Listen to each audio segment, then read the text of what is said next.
There's a moment in the season 2 finale, Better Angels, that most people remember as Rick's moment. The knife, the field, the impossible choice. But watch it again, quietly, carefully.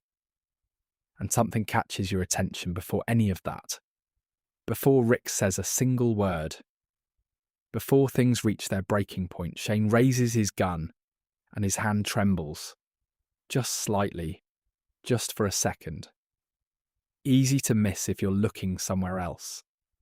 And earlier, in Triggerfinger, Season 2's 9th episode, Laurie sits across from Shane while he tells her the group needs a harder hand. She doesn't argue. She doesn't push back. She just goes quiet.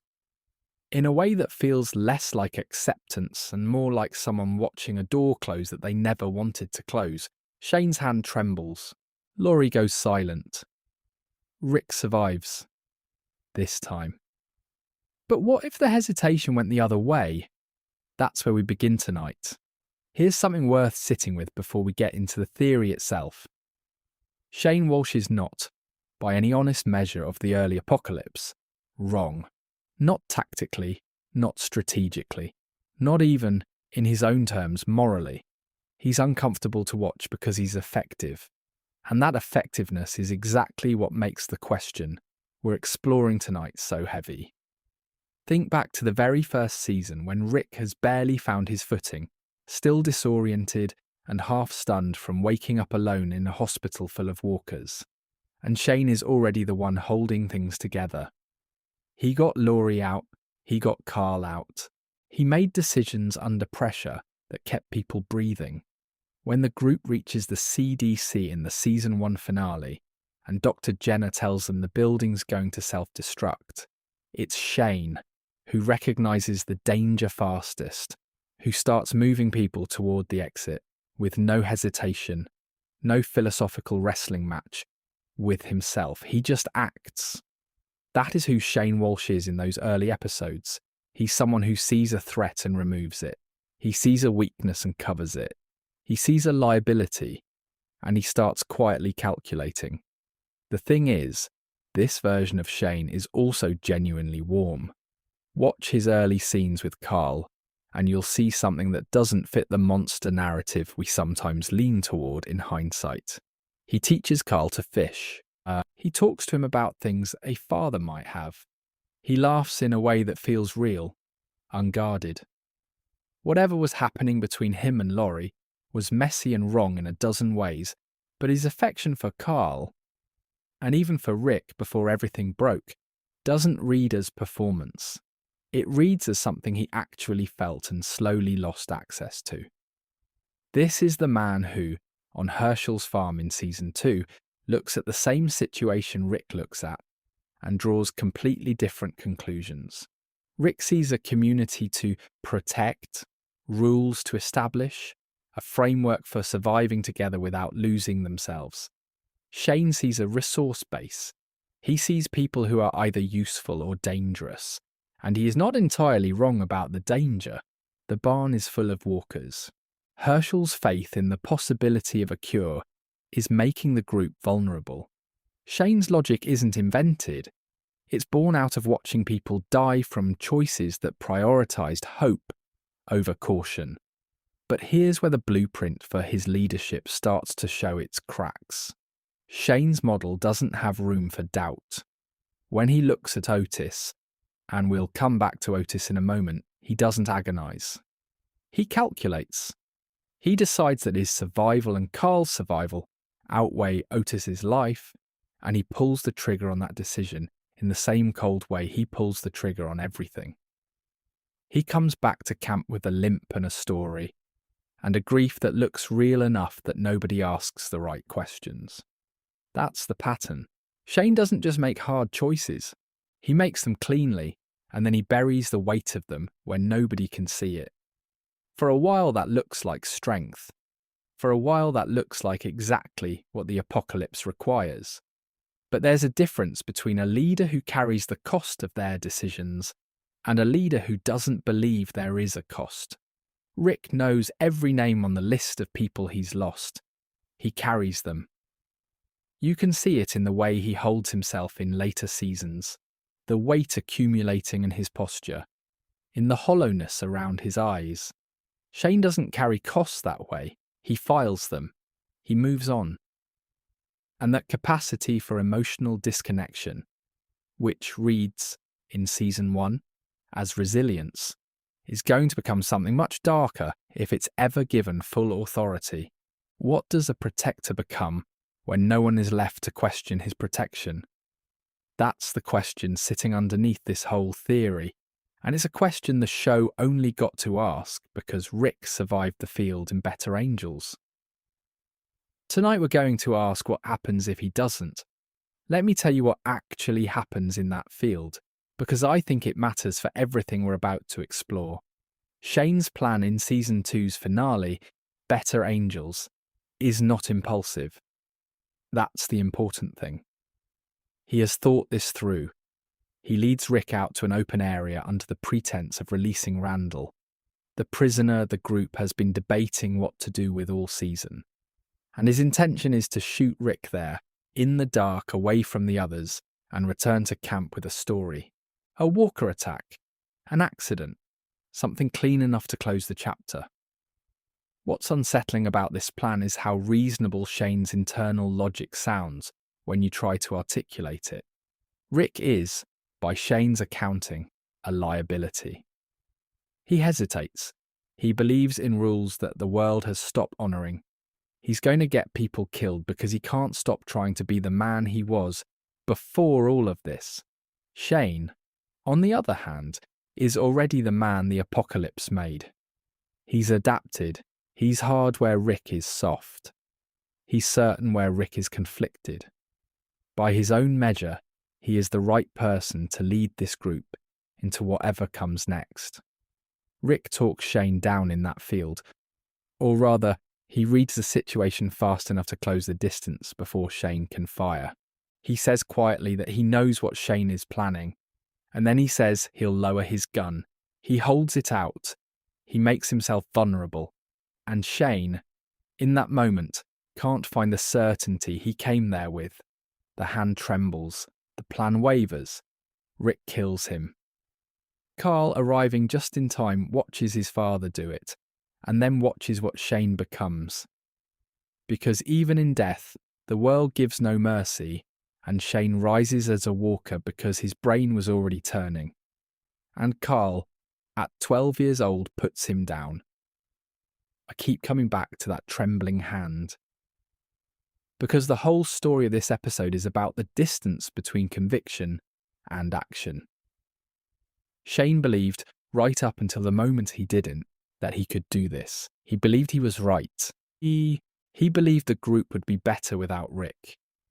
But the hand trembles. There's something still human in him that can't quite close the circuit between what he thinks and what he does. The Walking Dead, across all its seasons, has a consistent pattern when it comes to leadership tests. Every time a leader faces their most reasonable sounding argument, the moment when the logic for the darker choice is genuinely coherent, that's when the show is asking who they really are. It's asking whether the reasoning justifies the act. It asks this of Rick at Terminus. It asks this of Negan with every saviour encounter. It asks this of Carol in the prison, with the sick children in the boiler room. And it's asking it of Shane here in the dark, in a field that should have been the end of the story. Shane isn't wrong about the world. He is, tragically, pointedly, wrong about people. He thinks survival is a problem with a tactical solution. Rick believes it's a problem with a human one, and the show is betting, right from this moment, on the possibility that the human solution matters, that it's worth the cost. My guess is that if that hand steadies, if Shane fires before Rick closes the distance, the group doesn't fall apart immediately. Not that night, not that week. Shane is capable enough. He would find a story. He would grieve convincingly. He would take the leadership with the kind of quiet authority that looks for a moment like stability. But underneath it, something would already be rotting. because Shane's world doesn't have room for the question Rick was still asking. And without that question, without someone still holding the line on what survival is supposed to mean, the group starts becoming something else, something harder to come back from, and that's where the theory begins to take shape. Not with the shot, with everything that comes after. Let's think about the people left in the field. After the gun goes off, let's think about who they are, what they need, and whether Shane can give it to them. Daryl Dixon in Season 2 is not the Daryl of later seasons. He's not yet the unofficial moral compass of the group, the quiet protector who will carry the franchise through a decade of storytelling. He's rougher. He's angrier. He's still working out, episode by episode, whether these people are worth his loyalty. And this is the part worth paying attention to. His relationship with Shane in those early episodes is genuinely complicated. There are moments in Season 2 where Daryl's instincts align with Shane's harder philosophy more than they align with Rick's. He's not soft. He doesn't believe in second chances the way Rick does. When the group debates what to do with Randall, Daryl's initial position isn't dramatically different from Shane's. He's pragmatic, he's cautious. He doesn't have Rick's idealism about building something new and trustworthy. But in the 11th episode of Season 2, Judge, Jury, Executioner, something shifts. The group is debating Randall's fate, and Dale, the group's elder, the one who most consistently argues for preserving humanity, is making his case for mercy. Daryl tells Dale plainly that the group is broken, that the argument doesn't matter. He doesn't advocate for Dale's position. And yet when Dale is killed that same night, something changes in Daryl. He picks up what Dale was carrying. He becomes, in that moment, the bridge between Dale's hope and the group's harder instincts. That's the version of Daryl that Shane's leadership would immediately put under pressure. Because Shane doesn't want a bridge. Shane wants people who are with him, fully, without the complicating influence of doubt.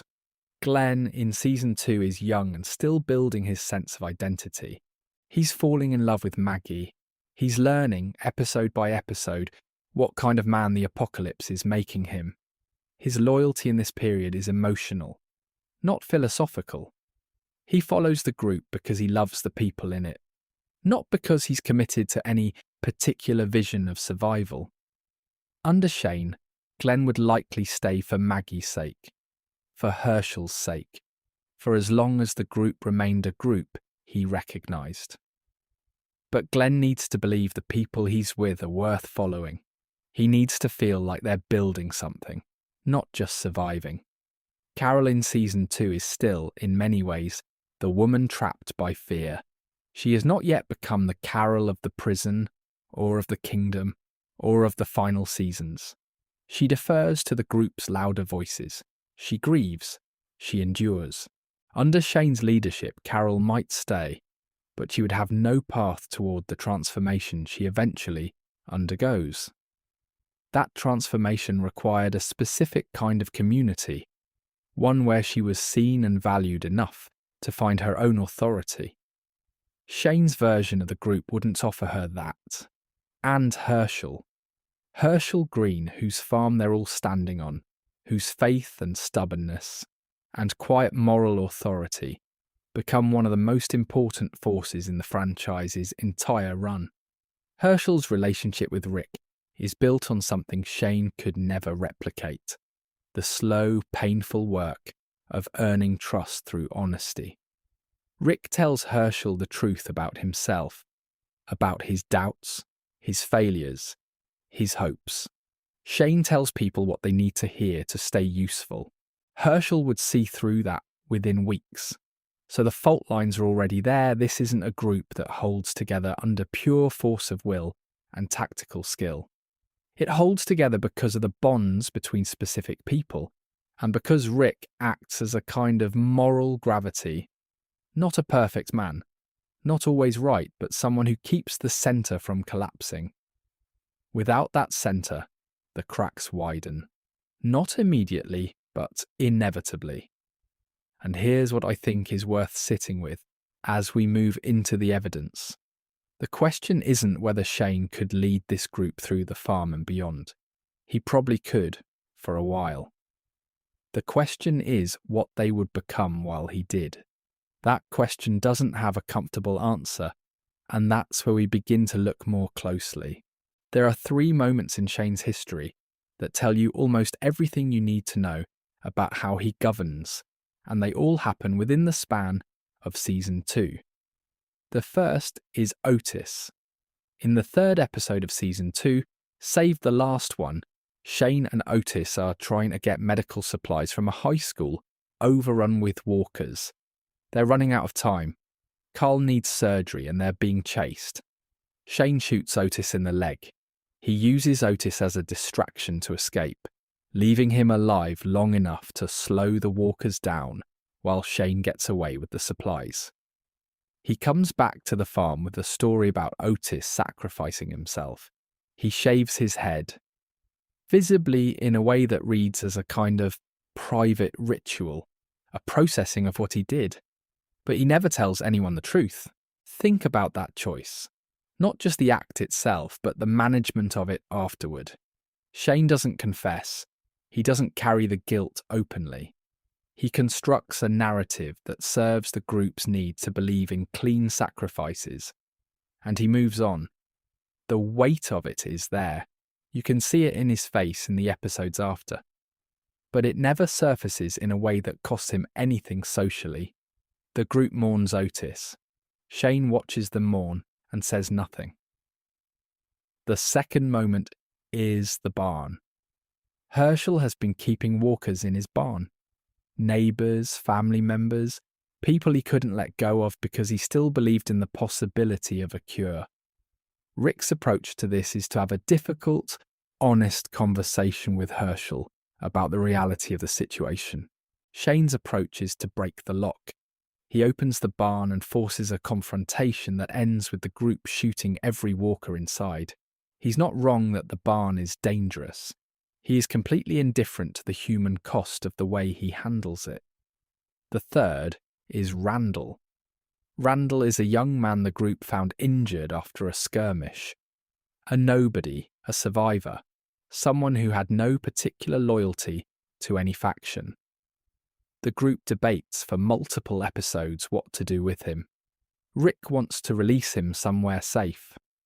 Shane sneaks away, kills Randall, stages it to look like an escape, and returns to lead a search for him. He murders a restrained prisoner to force the group's hand, to manufacture a crisis that would end the debate. The pattern is clear, and it's worth naming. Shane removes problems. Rick carries them. Shane's method is cleaner, faster, and, in the immediate term, less complicated. But every time Shane removes a problem, he plants something else in its place. He plants a version of the group that has learned slowly that inconvenient questions get answered by making the inconvenient person disappear. He plants a culture of silence, of unasked questions, of a truth that lives just below the surface and slowly poisons everything above it. The Walking Dead has shown us this dynamic in several communities, and it's one of the franchise's most reliable narrative patterns. Woodbury under the Governor is the most explicit version.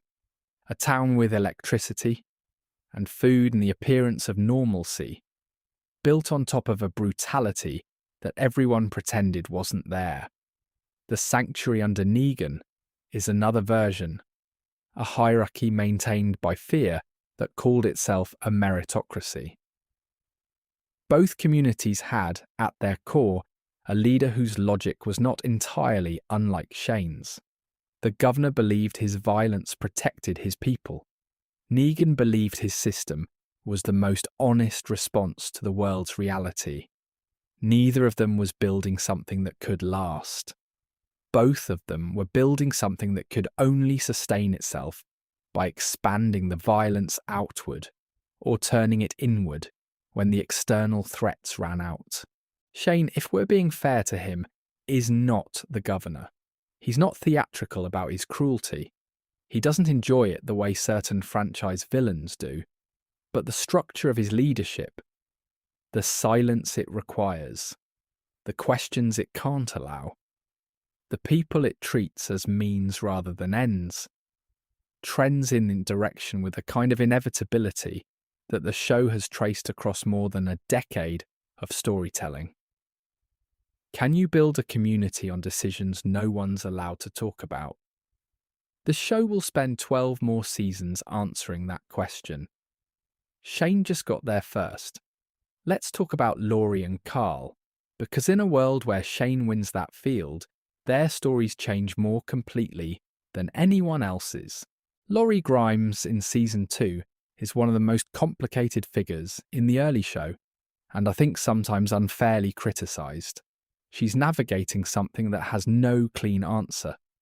She was with Shane because she genuinely believed Rick was dead, because she was grieving and terrified, and Shane was there and capable and warm. When Rick came back, she wanted her marriage back, but the grief she'd processed, the intimacy she'd shared with Shane, the son growing up in the middle of all of it, none of that disappeared. She spends most of Season 2 trying to manage the weight of a choice she made under impossible circumstances. And it makes her behave in ways that are sometimes contradictory, sometimes harsh, sometimes heartbreaking. In a world where Shane kills Rick in Better Angels, Laurie's position shifts immediately and entirely. She becomes the mother of the group leader's surrogate son, and the emotional history between her and Shane, which was already fraught, becomes the foundation of whatever family structure forms around them. There's no more triangulation. There's no more Rick to run toward. There is only Shane and Carl, and whatever version of a life they can build under those conditions. And I think about Carl. I think about who he is at 12 at the end of Season 2, and I think about the two roads that branch from that moment. The Carl we actually get in the show, under Rick's influence, becomes someone who battles his own darkness with full awareness that it's there. He risks becoming hard, and he knows it, and he struggles against it. By the time we reach Season 8, Carl is the moral heart of the war against Negan. He's the one who reaches out to a stranger on the road and argues for mercy. He writes letters to his father about the kind of world he wants to live in. He carries Rick's hope forward, even when it costs him everything. The Carl who grows up under Shane's philosophy doesn't have that counterweight.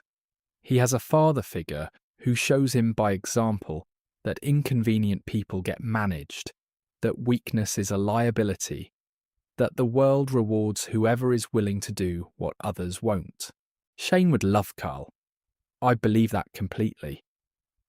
But the lessons encoded in Shane's way of moving through the world would shape Carl into someone who survives not by carrying hope, but by setting it down. Early Carl and late season Carl, in the show we actually watched, represent the two poles of this tension. Early Carl is still a child who needs protecting, who makes reckless choices out of the irrepressible desire to be useful. Late Carl is someone who has absorbed Rick's hard-won belief that survival without meaning is just a longer kind of dying. The distance between those two versions of the character is exactly the distance that Rick's influence spans across the show's middle seasons. Remove Rick, and the journey between those two poles never happens. Carl stays somewhere in the middle, alive, capable, hollowed out in ways he doesn't have the vocabulary to name. The show revisits this question much later, in its own way, through Henry and the Kingdom. A boy growing up in the gap between Carol's harder instincts and Ezekiel's hope. Henry's arc isn't a direct parallel to what Carl would experience under Shane's leadership. The circumstances and communities are entirely different. But the thematic echo is real. The Walking Dead keeps returning to the question of what we ask of children when we raise them entirely inside the logic of survival. It keeps asking whether hope, passed from adult to child, is a luxury or a lifeline. Under Shane, it's a luxury. And luxuries, in Shane's taxonomy, are the first things you put down when the weight gets heavy. Does Carl survive in this version of events? Probably yes. Shane would protect him with everything he had. But survival, in the Walking Dead universe, was never just about heartbeats. It was always about what kind of person you are when the shooting stops. And in Shane's version of events, I think the answer is a lot closer to endurance than the show ever meant it to be.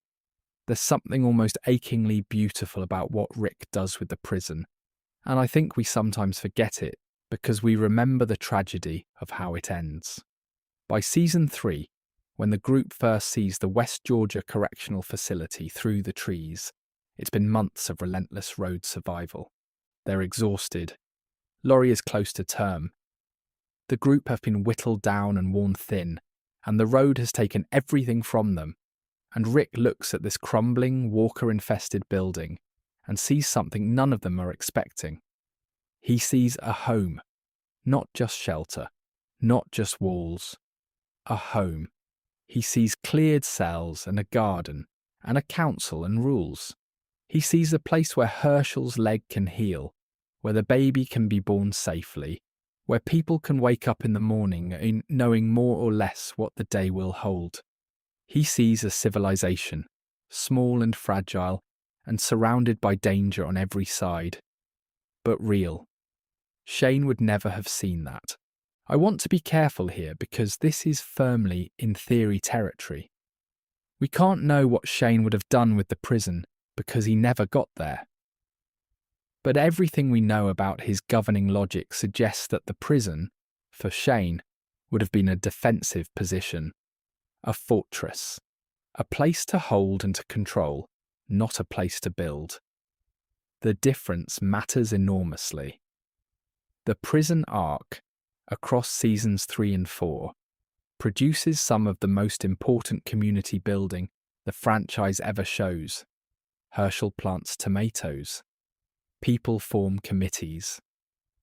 There's a kind of quiet, ordinary life taking root inside those fences, and it's fragile and imperfect and constantly under threat. But it is real. Rick, despite being the one who found it, eventually steps back from formal leadership to farm.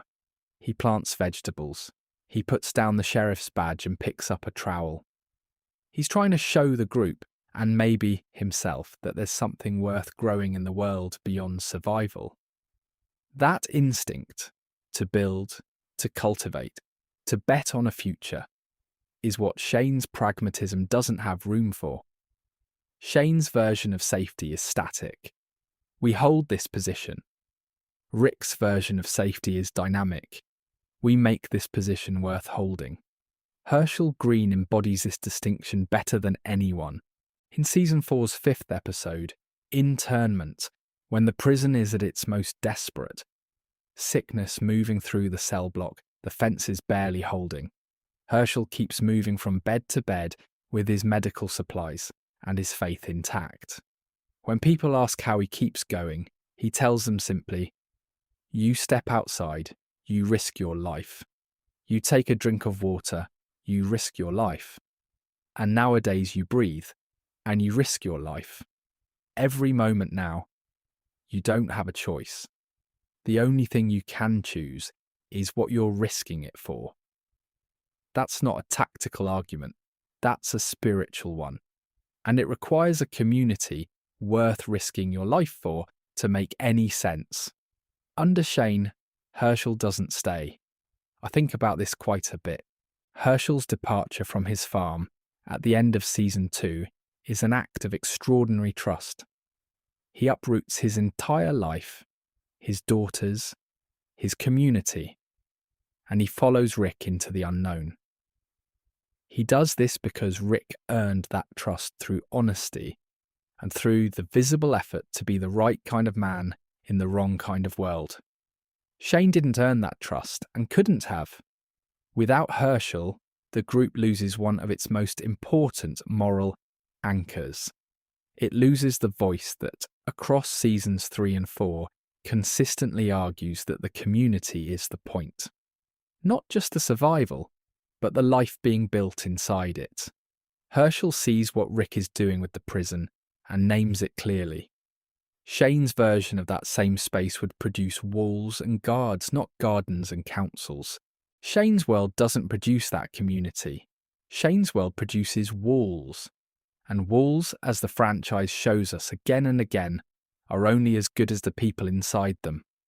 Without the prison dream, where does the group end up? My honest guess is on the road, moving, never stopping long enough to plant anything, never staying still long enough to become something more than a unit in motion. Leadership voids don't stay empty. This is one of the Walking Dead universe's most consistent and most painful lessons. Every time a community loses its centre, the prison falling, Alexandria before Rick arrives, the kingdom after Ezekiel steps back, something moves to fill the space. And what fills it is almost never what the people inside would have chosen. In a world where Shane holds authority after better angels, the question of who rises alongside him and who doesn't is where the theory starts to get genuinely complicated. Daryl is the most interesting case. By the time we reach the middle seasons of the original show, Daryl has become something the franchise clearly values. A bridge. He connects people who wouldn't otherwise connect. He's trusted by the people Rick trusts, and also by the people Rick can't quite reach. His effectiveness comes partly from his willingness to operate in the moral grey without losing his sense of where the line is. He'll do hard things, but he knows they're hard. He carries them. In Season 2's 11th episode, Judge, Jury, Executioner, Daryl tells Dale that the group is broken, that the argument over Randall's fate doesn't matter anymore. He doesn't advocate for mercy. But when Dale dies that same night, something shifts in him. He picks up what Dale was carrying. He becomes quietly and without fanfare the person who argues in his own way that the group needs to stay human. Under Shane, that shift might still happen. Daryl is Daryl. The instinct is in him. But it would happen in a much lonelier context. Without Rick to serve as the group's declared moral centre, the burden of those quieter arguments falls entirely on Daryl's shoulders. And Daryl in Season 2 is not yet equipped to carry that alone. He might pull away from the group entirely. He might stay for his own reasons, practical ones, while keeping an emotional distance that never closes. Michonne is the harder case. She arrives near the prison in Season 3 as a stranger with a katana and 2 chained walkers, and almost no words. Her integration into the group is slow and trust-dependent, and it's the specific quality of Rick's leadership that earns her enough trust to stay. He doesn't demand her loyalty. He shows her that the community is worth the risk of belonging to it. In Shane's version of events, Michonne still exists. She's still out there, surviving on her own terms. But she arrives into a completely different world. She reads people with extraordinary precision. She always has. My feeling, and this is purely speculative, is that Michonne wouldn't stay in Shane's community. She would see what it was. She would see who was really running it. And she would keep moving because she spent enough time around people who treat others as resources to recognise the feeling immediately. And without Michonne, the franchise loses one of its most important voices. She's the one who, across the later seasons, and ultimately in the ones who live, becomes the clearest embodiment of the show's core argument. That love is not a weakness and that there is a version of this world worth living in, not just enduring. Maggie and Glenn's story is perhaps the most quietly heartbreaking to trace through this lens. They fall in love on Herschel's farm, in the middle of Season 2's domestic rhythms. Supply runs to the pharmacy, honest conversations in haylofts, the slow discovery of each other. Under Shane's leadership, that farm doesn't become the foundation, it becomes under Rick's. The trust Herschel develops is different. The community that gathers around it is different. Whether Maggie and Glenn find their way to each other in that version of events is genuinely uncertain. The group that Shane leads after the farm isn't a community. It's a unit. Units move. Units follow orders. Units don't plant things. Don't form councils. Don't create the conditions for two people to fall in love during a supply run and decide that love is worth protecting even at the end of the world. Does Daryl follow Shane or walk away entirely? That question has no clean answer, and that ambiguity, I think, is part of what makes this theory worth sitting with. The people don't just follow a plan, they follow a feeling. And Shane's world, however well defended, makes that feeling very hard to find. Let's imagine it's been roughly 2 years since the night in the field. Shane's group has survived. They've moved from the farm to some defensible structure. Maybe a warehouse, maybe a gated community on the outskirts of a town that still has supplies worth taking. They've found other survivors and incorporated the ones who passed Shane's accounting of usefulness. They've lost a few people along the way. They've kept going. On the surface, this is success.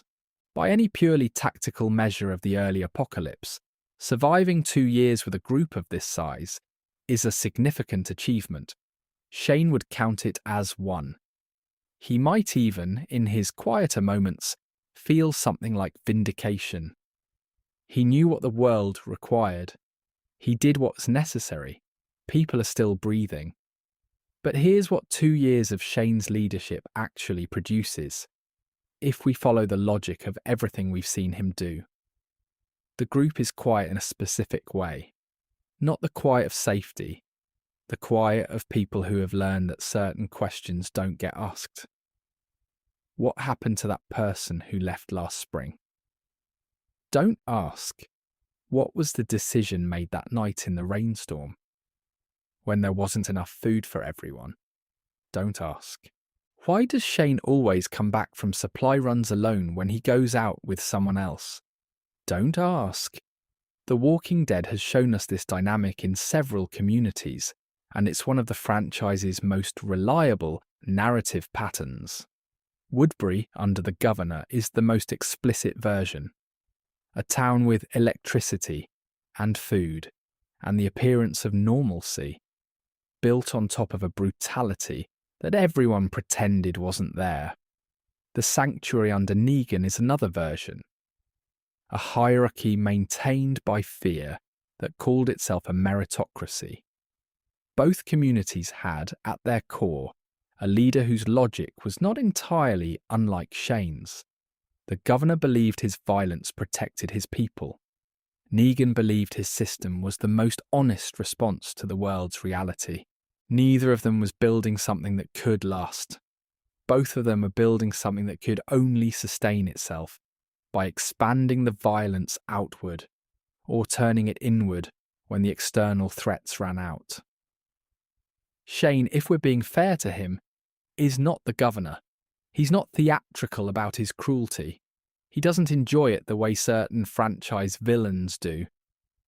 But the structure of his leadership, the silence it requires, the questions it can't allow, the people it treats as means rather than ends, trends in that direction with a kind of inevitability the show has traced across more than a decade of storytelling. Is Shane the Governor they never had to leave home to find?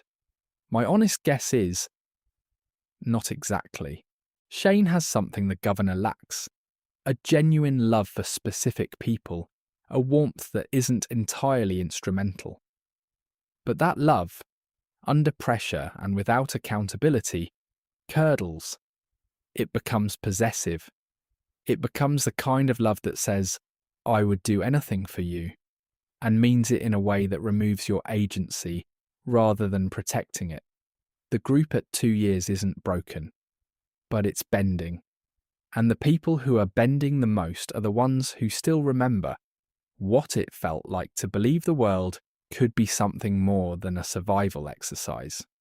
Here's the thing about Shane's world that I keep coming back to. It requires constant threat to justify itself. When there's a clear enemy, walkers, hostile survivors, a rival group, Shane's model has a purpose and a clarity. But the model doesn't know what to do with peace. It doesn't know what to do with the moments between threats, when there's space to think and feel, and ask questions about who you've become. Rick's model, by contrast, is designed for exactly those moments. The prison garden, the council, Herschel's tomatoes. These are all ways of filling the space between threats with something worth protecting. Shane's model fills that space with preparation for the next threat. Always scanning, always calculating, never quite believing the quiet is real. And so the group moves. They survive, they adapt, they hold their perimeter. But there's a restlessness at the centre of everything they do, a feeling that something important is missing, that nobody quite has the language for. Something like hope, something like the belief that tomorrow might be worth building toward, and that's where the pattern starts to click. Or at least it might. Here's where the theory starts to ripple outward, and this is the part I find most quietly fascinating. The Walking Dead, as a franchise, is built around networks, not just communities, but the connections between them. The alliances, the trade routes, the radio frequencies, the grudging truces that eventually become something more. The hilltop, the kingdom, Alexandria, Oceanside. Each of these communities exists in the show's timeline partly because Rick Grimes was the connective tissue between them. He was the one who went out and talked to people. He was the one who said, to stranger after stranger, "I'd like us to work together." Sometimes he was rebuffed, sometimes it almost got him killed, but he kept doing it because he believed the effort was worth the risk. Shane doesn't do that. Shane's instinct when he encounters other communities is threat assessment. Are they a danger? Can they be controlled? Do we take from them or trade with them or leave them alone? He doesn't naturally move toward alliance building because alliances require vulnerability. They require showing another group enough of who you are for them to decide you're worth trusting. Without Rick as the thread connecting the communities of the Alexandria Safe Zone region, the larger alliance that eventually defeats the Saviors simply doesn't form. Maggie doesn't become the hilltop's leader. Ezekiel doesn't open the kingdom's gates to strangers. Tara doesn't bring Oceanside into the fold. These things happen in the show we actually watched, because of a series of choices and relationships that trace back almost every time to Rick's willingness to reach toward people he had no tactical reason to trust yet. In Shane's version of events, those communities still exist. They're just isolated. Each one is doing what Shane's group is doing, surviving, holding their perimeter, watching the horizon. But they're not finding each other. They're not building the infrastructure of a new world. They're parallel lines that never intersect. And that matters enormously when the Saviors arrive. In the show, the Saviors represent a particular kind of threat, organised, territorial, willing to impose a violent hierarchy on other communities. The only thing that stops them is the alliance Rick builds, the coordinated, multi-community resistance that eventually outmaneuvers Negan's operation at a tactical level, while simultaneously making the moral argument that the world doesn't have to work the way the Saviors insist it must. Shane's group, isolated and insular, doesn't have that resistance available. They meet the saviors and they make a calculation. Probably they submit. Shane might even, and this is speculation, but it's grounded in his established pattern, find a way to make an arrangement that benefits his group in the short term, in a tikatini. He's pragmatic enough to recognise when fighting is the wrong choice. He would pay the tribute demanded. He would comply rather than risk his people in a fight he can't win alone, while quietly resenting it and quietly planning around it. But here's the thing. Negan's system doesn't just want compliance, it wants submission of a specific kind, the acknowledgement that the saviors define the terms of survival in the region. And that is precisely the kind of authority that, once extended, becomes impossible to reclaim without the kind of alliance Shane would never have built. It's worth noting briefly where the larger franchise story goes after Rick's disappearance at the end of Season 9. Because the Walking Dead universe we've been watching in recent years, through Daryl Dixon in France, Dead City with Maggie and Negan, the ones who live, is a universe defined by the reverberations of who Rick Grimes was. The CRM, the organisation revealed in World Beyond, chose to preserve Rick specifically. Whether that logic is sound or catastrophic is one of the spin-off's central questions, but the point is worth naming. Rick was worth taking. His absence meant something to enough people that it created a whole with real shape and weight. Shane's World doesn't produce that. Shane's World produces a survivor with no name outside his own perimeter. A leader whose death, when it came, would leave a gap that filled in quickly and cleanly, like footprints in sand. Can a world without hope even call itself surviving? That's the question the franchise has been asking since Season 1. The answer it keeps arriving at through all the darkness in Aodorohina Titoral is no, not in any way that matters. Here's the part of this theory that I think about most, maybe because it's the most human part of it. Shane wins. In our hypothetical, Shane wins. Rick is gone. The field is behind him. The group is his, in every way that matters. He has what he wanted. What, on some level, he believed he deserved. And I want to spend a little time sitting with what that actually looks like. Because the Walking Dead universe, across all its seasons and all its communities and all its leaders, is extraordinarily consistent about one thing. Winning the apocalypse on pure survival terms doesn't save you. It just changes the shape of what you're losing. Think about the leaders the franchise has given us who operated from Shane's logic. The governor had Woodbury, a real town, with electricity and children and fighters who believed in something.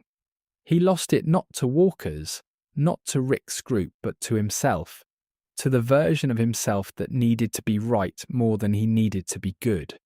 He rebuilt, briefly, with a different group, and then he lost that too, because the model was the same, and the model was broken at the foundation. Negan had the sanctuary. Dozens of workers, dozens of fighters, an actual functional hierarchy with resources and structure. He's one of the most organised and effective leaders the franchise has produced in purely operational terms, and what he builds is a prison that everyone inside is serving time in, including him.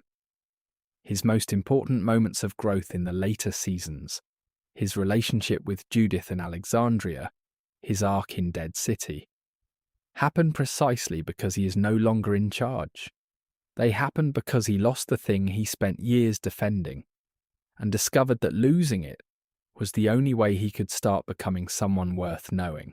Shane at 2 years, at 5 years, at 10, if he lived that long, would trace a version of that same arc. He would accumulate wins and hold them, and watch them gradually hollow out.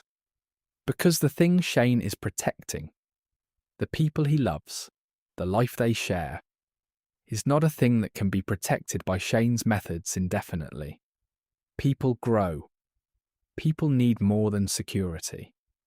People need, at some point, to feel like the life they're living is the one they would choose, not just the one they can manage to hold on to.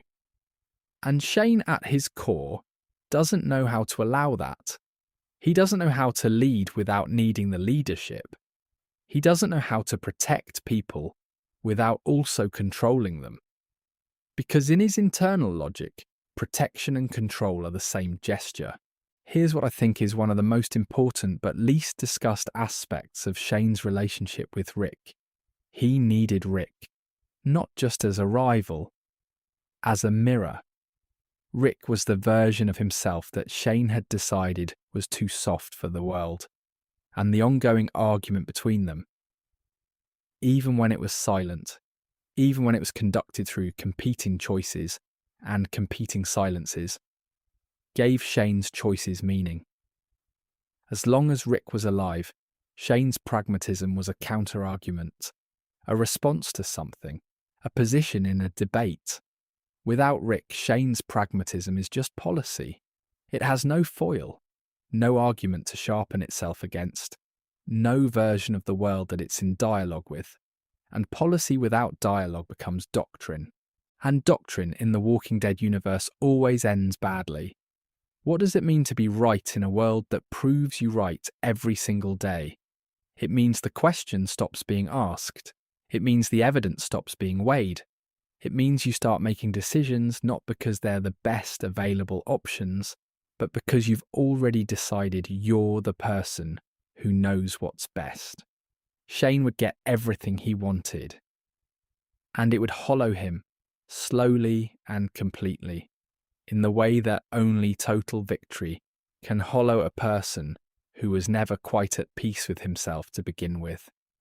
And underneath all of that, quiet, persistent, unspoken, I think would be the memory of Rick's face in the field. The moment when Shane had won and couldn't fire, the hand that trembled. Some losses don't go away just because you walk past them. Let's talk about what Rick Grimes actually is in this franchise, because I think it's worth being precise about it. Not sentimental, but precise. Before we move into the theory's final questions, Rick is not, in any simple sense, the best fighter or the smartest strategist or the most unbreakable person the story has to offer. He makes terrible mistakes. He loses people he should have been able to save. He has breakdowns. He holds his infant daughter and seems genuinely unsure in those early prison episodes whether the world is worth welcoming her into. What Rick is the show's argument. He is the franchise's living, breathing case for the proposition that humanity is worth the cost of maintaining it. He's not making the argument consciously most of the time. He's just trying to survive, trying to protect the people he loves, trying to be the father and leader and man he wants to be. But the argument is embedded in every choice he makes. Every time he chooses the harder path because it's the right one. Every time he extends trust to someone who might not deserve it and turns out to be right. And when that argument goes unspoken, when the person making it is no longer present, the world doesn't automatically fill the silence with a substitute. It just goes quieter in that direction, harder in that direction, more willing to accept that the harder choice is the only choice, because there's no longer anyone around to demonstrate otherwise. The sheriff's hat is the object the franchise uses most consistently to carry this meaning. Rick passes it to Carl in the early seasons, and Carl wears it as an inheritance of responsibility, of identity, of the specific burden of being Rick Grimes' child. After Carl's death in season 8, Judith takes it. She wears it in the later seasons as something between a memorial and a declaration. In The Ones Who Live, Rick sees it again after years of absence, and the weight of what it means is visible on Andrew Lincoln's face in a way that doesn't require any dialogue at all. In a world where Shane kills Rick in Better Angels, the hat is just a hat. Carl might keep it for a while, for sentimental reasons, but there's no one to fill it with that particular meaning. There's no inheritance being passed down, because the thing Rick was passing down, the insistence on hope, the refusal to accept that survival is enough, never had the space to become itself. The franchise's whole argument about what human civilization can be, about whether it's worth rebuilding, and what it should be rebuilt on, is threaded through Rick's choices across 12 seasons and now multiple spin-offs. Remove him from the story in season 2, and you don't just remove a character, you remove the premise. Some community discussions I've come across over the years have argued that this makes Rick an almost mythological figure, less a person than a symbol. I think that's slightly unfair to the show's writing, which consistently grounds him in very human failures and very human loves. But there's something true in the observation. Rick carries a weight that the story needs someone to carry. And when he's not there, that weight doesn't disappear. It just falls on a world that isn't equipped to hold it. The hat at the end of our theory's version of events sits on a fence post somewhere, or in a drawer, or in the dirt.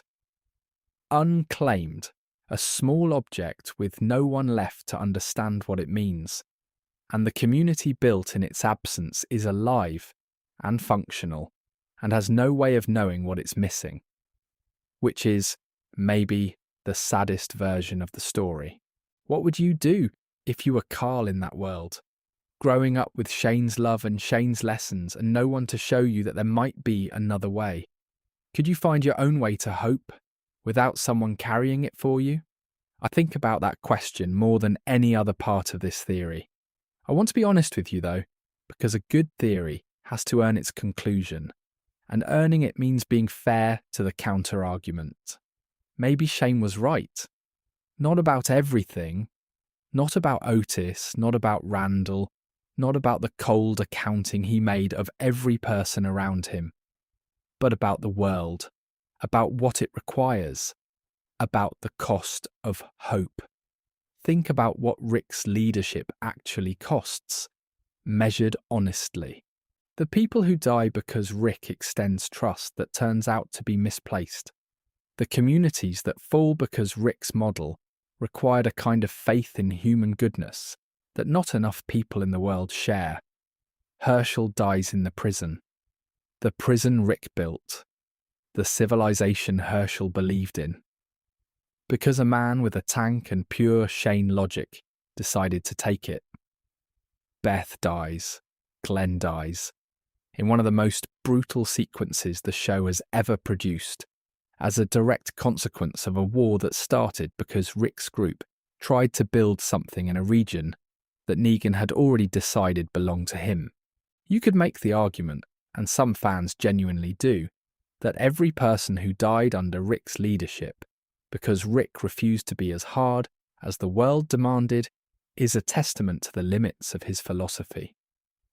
That hope as a survival strategy has a body count that doesn't get tallied the way Shane's does. There's something to this. The Walking Dead doesn't let Rick's model off the hook for its failures. The show is honest about the cost of hope in ways that lesser franchise storytelling often isn't. Rick loses repeatedly and severely.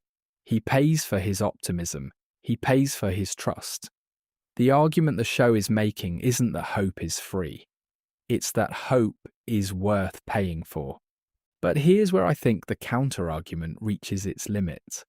Even granting that Shane's harder approach might have prevented certain specific losses, the question isn't just about body counts. It's about what kind of world you're trying to live in. Shane's world, at its most successful, is a world where fewer people die from preventable optimism. It's also a world where nobody plants a garden. Nobody forms a council. Nobody writes a letter to their father about the future they want to build. The moral balance between Rick and Shane isn't a clean verdict. It's a genuine tension.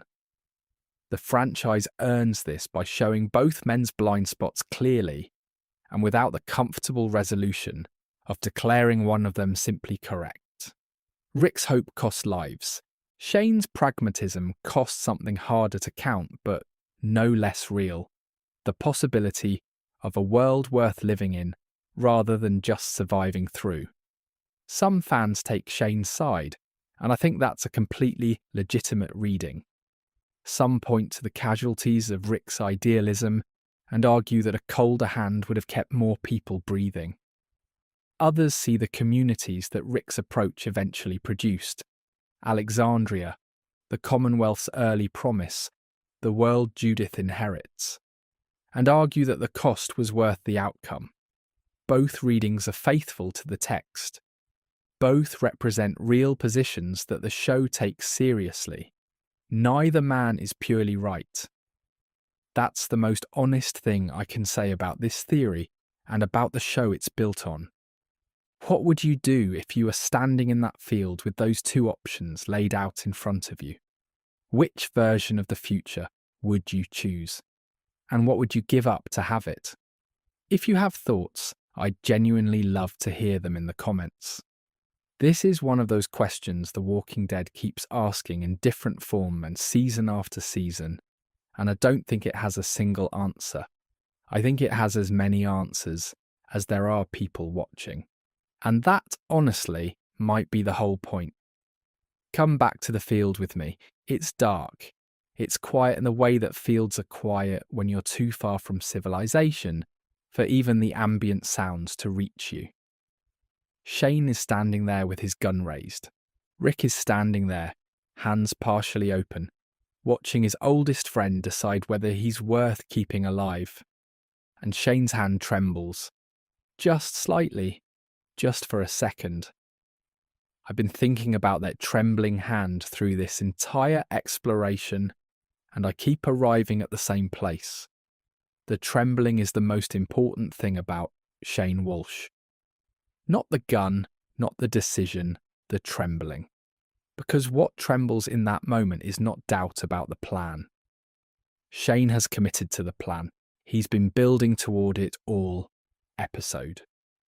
What trembles is the part of him that can still feel who Rick is. The part that remembers the man before the hospital. The man before the apocalypse. The friend he walked into danger with, because that's what you do for the people you love. The hesitation is the last flicker of that man. If the hand steadies, if Shane closes that circuit and fires, something in him dies in that same moment. Not metaphorically.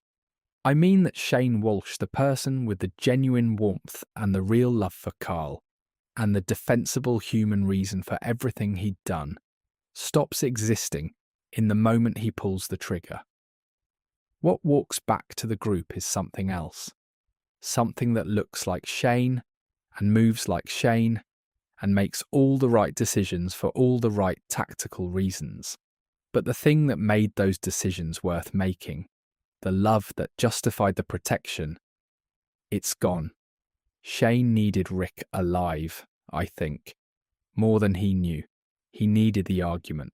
He needed the version of the world that Rick represented to exist somewhere, even if Shane was going to vote against it every time.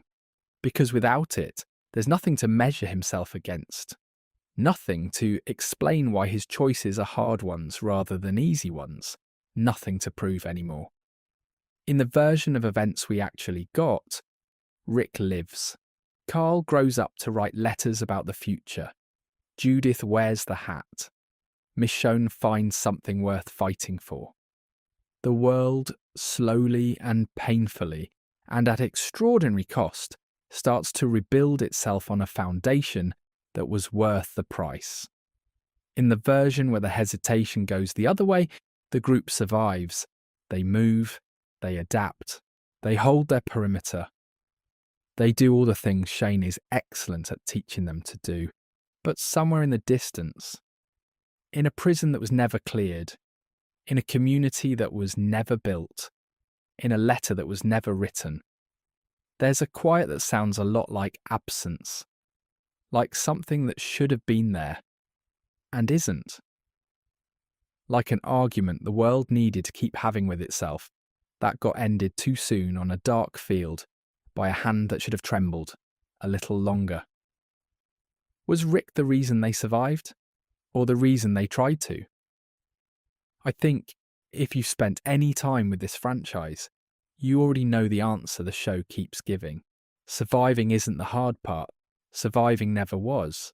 The hard part is deciding what to do with the time you're given, what to build, what to protect, what to believe in, when the world has offered you every reason to stop believing. Shane raises his gun, his hand trembles, and in that trembling, for just a second, you can see the whole weight of the question the show has been asking since the very beginning. What if the hesitation had gone the other way? We explored that tonight, and I think, whatever you conclude, the most important thing is this. The question mattered enough to ask, the answer matters enough to sit with, and the people at the centre of it, the ones who loved each other and failed each other and kept going, anyway, they matter enough to still be thinking about. All these years later in the quiet dark, sleep well. The field is empty now, the hat is on the fence post, the hand was trembling, and somewhere, in the version of the world we got, Rick chose hope and the world is still figuring out what to do with it.